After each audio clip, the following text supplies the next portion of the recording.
My name is Nala. I was born in a village called Osumba, deep between the forest and the river plains. Most people have never heard of it. Even traders avoided the road leading there after sunset. When I was a child, Osumba was peaceful. Poor, yes, but peaceful. In the mornings, women swept the dirt outside their huts, while smoke from cooking fires drifted into the cold air.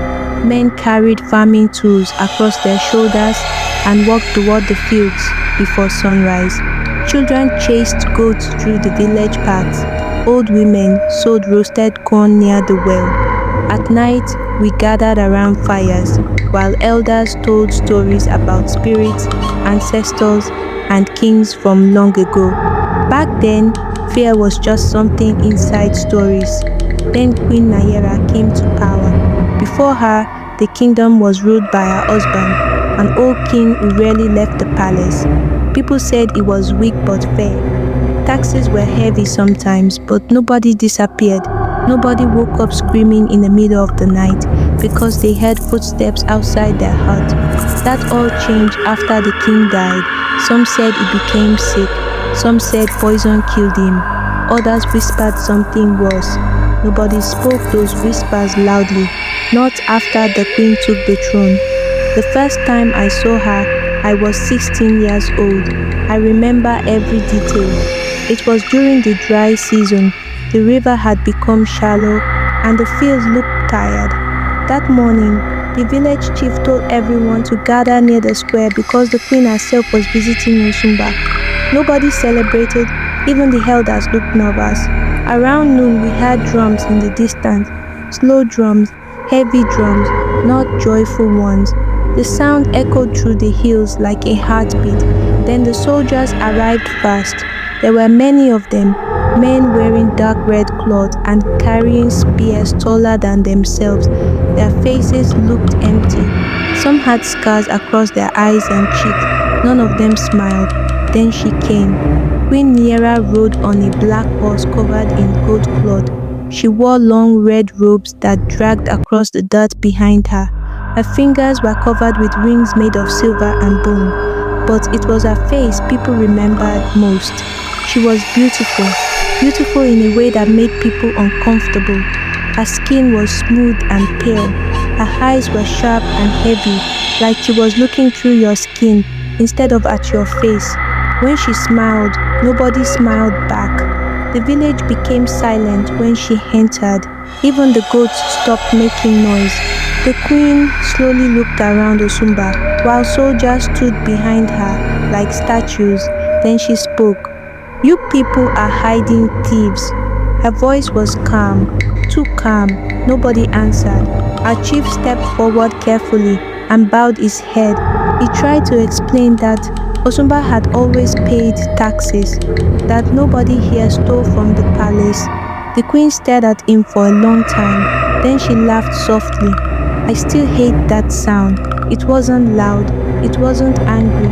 It sounded almost kind, but something about it made my stomach twist. That night, 3 men disappeared. One was the blacksmith, one was an old farmer, the third was my cousin Jabari. We searched everywhere the next morning, near the river, near the forest, near the roads leading out of the village. Nothing, no footprints, no blood, no signs of fighting, just gone. The queen stayed in Osumba for 3 more days. During that time, more people vanished, always at night, always silently. People became afraid to sleep. Mothers held their children tightly until sunrise. Men sat outside huts holding spears and machetes, pretending they were brave. Fires burned all night because people believed darkness itself had become dangerous. Then the whispers started. Some villagers claimed they saw figures walking near the forest after midnight, tall figures carrying lanterns with blue flames. Others said they heard crying outside their huts, but when they opened the doors, nobody was there. One woman swore she saw the queen standing outside her window, smiling at her, while everyone else slept. The next morning, that woman disappeared too. After a week, the queen finally left Osumba. But the fear stayed behind. Things changed after that. People stopped gathering around fires at night. Children stopped playing near the forest. Hunters refused to go too deep into the trees anymore. Even the animals acted strangely. Dogs barked at empty spaces. Chickens screeched in the middle of the night. Then came the drums.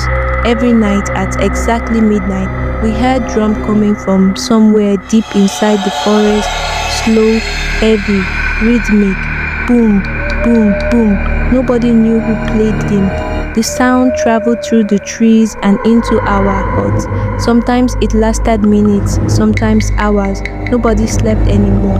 One night I woke up because I heard someone whisper my name outside my hut. Nala, soft, gentle. At first I thought it was my mother, but when I opened my eyes, my mother was asleep beside the fire. Then I heard it again. Nala, outside. I froze. The voice sounded like a woman, calm, almost sweet. Slowly I crawled toward the window. The moonlight outside was weak. Most of the village was dark. Then I saw her, Queen Niera, standing near the well, completely alone. She wore the same red robes, the same jewelry. Her head tilted slightly as she stared directly at my hut. I could not breathe. The strange thing was, her feet were not touching the ground. They hovered slightly above the dot. I know how crazy that sounds. I know, but I saw it. I remember grabbing my blanket and hiding beneath it like a child. I stayed there until sunrise. When morning came, the queen was gone, but my younger brother was missing. His sleeping mat was empty. My mother screamed until her voice disappeared. My father searched the forest for 2 days. He returned pale and shaking, refusing to speak about what he saw out there. After that, he stopped leaving the hut at night. A month later, he died in his sleep. People said grief killed him. I knew better. Something was happening in Osumba, something tied to the queen. Then the children started talking about the woman in red. They claimed they saw her near the river at dusk, standing between trees, watching them silently, sometimes smiling. One child said she asked him to follow her into the forest. After hearing that, mothers stopped letting children leave their huts alone. But it did not matter, people kept disappearing, one by one, slowly, like something was feeding on the village. Then, one night I saw where they were being taken. I wish I hadn't. It was during another midnight drum ritual. The sound was louder than ever before. I couldn't sleep, nobody could. So I followed the sound. I know that was stupid, but fear changes people. After months of terror, part of me wanted answers more than safety.